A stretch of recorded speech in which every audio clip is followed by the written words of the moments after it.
Hey guys, I'm Zach. You're watching Jeep Stuff. Is your throttle kind of doing whatever the hell it wants to? This is what mine was doing. It was just trying to drive by itself, basically.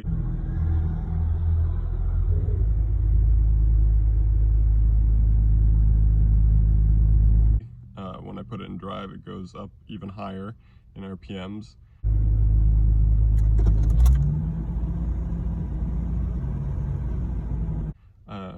It kind of seems like it's getting like a vacuum leak or something. If you see you don't have any vacuum leaks, then it's probably going to be your throttle position sensor or your idle air control valve. They'll both kind of cause these weird fluctuations and rough idles and stuff. They'll either cause them to be way too high or way too low to the point that your Jeep dies. So if you're having any weird symptoms like that, it's definitely a good place to look. Yeah, today I'm going to show you how to replace the throttle position sensor as well as the idle air control valve. So yeah, here we go. So before you start replacing throttle body sensors and stuff, a couple other things that are a lot easier and a lot cheaper to do first, because to diagnose this, make sure that your throttle plate opens and closes easy and that your wires aren't binded or anything. If it is not moving, like it's rusted and it doesn't want to, like it'll open but then it won't close all the way, then you're letting extra air in that you don't need. So spray some WD-40 in there, make sure it all opens and closes good. Take your air cleaner off, clean out your throttle body, make sure you don't have any black carbon in there anymore, and then do a smoke test or something. Make sure you don't have any vacuum leaks, because that'll can also cause this sort of thing. I didn't have any of those issues and I cleaned my throttle body, so these were the culprits in my case. But yeah. So this guy right here is your TPS, and this guy right here is your IAC. Alright, so it's kind of at a weird angle. It's kind of hard to get a good spot to set your camera in the back of the throttle body here. But it's really pretty simple. So we'll start with the idle air control. Just gonna take off your connector, and then there's going to be a bolt here and a bolt underneath. They're going to both be Torx bits. They should be T20 or T25 depending on if the bolts have been replaced.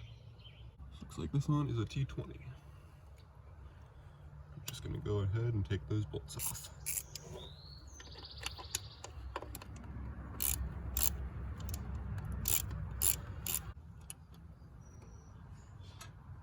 Bottom one's a little bit further out, so you might need a tiny extension. Oh, I didn't have a 1/4-inch extension, so just put a adapter on my 3/8 drive.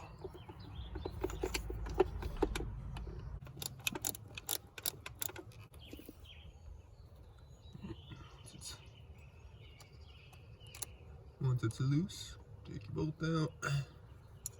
Don't lose them, they're pretty small. And then you're just gonna pull it directly out. Alright, so this is how the idle air control valve looks. So it's got this little plunger that comes in and out. As you open your throttle body, lets in a certain amount of air. So yeah, it's pretty simple. Just go straight in, plugs in, and you put the two bolts on each side. Make sure you have this little O-ring here so that the air seals properly. And then these throttle body sensors are very sensitive to moisture, so definitely make sure to put some dielectric grease in the connectors. Just gonna slide it right in there, like so. And the O-ring should help set it in there, so you don't have to hold it the whole time. I'm just gonna get this bottom bolt started.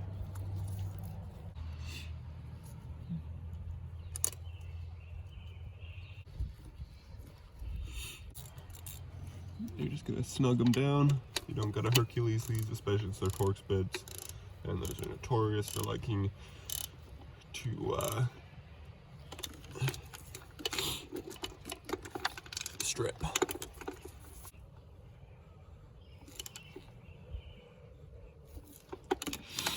You just go ahead, Grab your little connector here, push it on. Alright, and that one is done for the most part. There is a reset procedure, but I'll go over that in a little bit. Alright, then right here, the one with the white connector is going to be your TPS.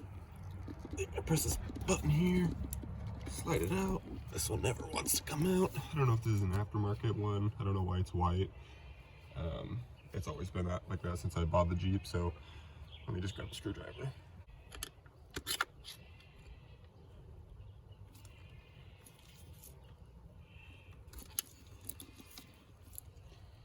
And then same thing, Torx bit here, Torx bit here.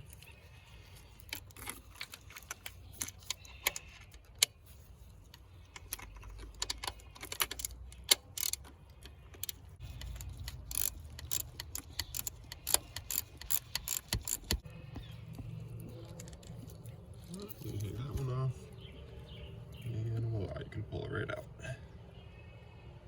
Alright, so here's your TPS.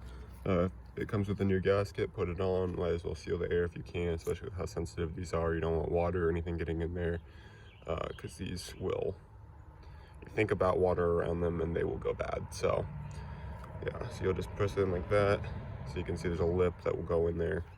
And then I'll put a little bit of dielectric grease on there just to keep water out and to help it stick to the actual sensor itself.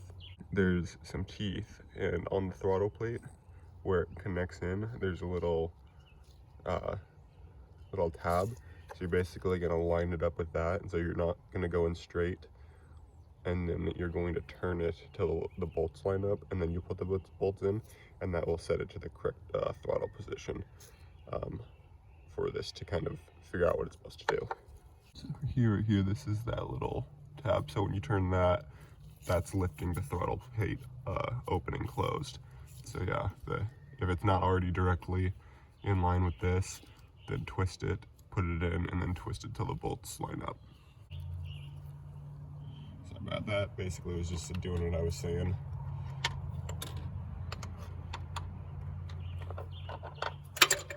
Oh, there goes my ratchet. And then you'll just get these threaded.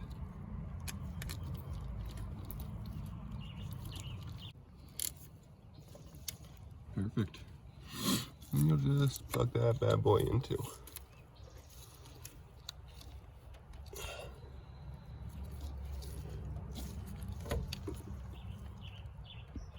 Doesn't seem to want to click in fully, but as long as it's on there. So that's the main installation portion. Alright. All we got left is the reset procedure. It's pretty simple. For both of them, you'll need to reset the computer so that it will kind of, or I guess reset the sensors so that the computer can relearn how your Jeep will be running and idling and all that. So you're basically going to connect the negative and the positive terminals and hold them together for about 30 seconds. And let them go, put them back in, and remember negative, positive, positive, negative. Negative disconnected here.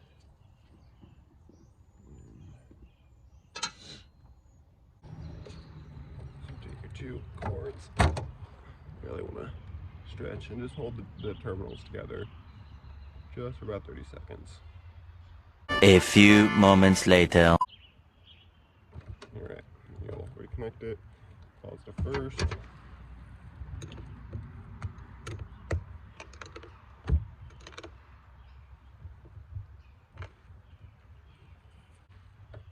Alrighty. Alright, finished up at just the right time. Started to rain because we live in Oregon. Yeah, so the battery thing is pretty much all you're going to need to do for the TPS, but the idle air control, when you start your car up after you've replaced the sensor, it's going to rev like crazy up high. So make sure you're ready to get on the road when you start it. You're going to drive for about 5 minutes at about 40 miles an hour, and then that will get the little plunger in the thing to get set to the correct position. And then once you've done that, you know, come to a stop and you'll be idling just fine. So yeah, just a warning. It scared the crap out of me the first time because I didn't read the reset procedure, and I started the Jeep up and just went so just expect that. But yeah, thanks for watching. That's how you replace your idle air control and your TPS sensors in a 1997 Jeep Cherokee. Thanks for watching. Bye.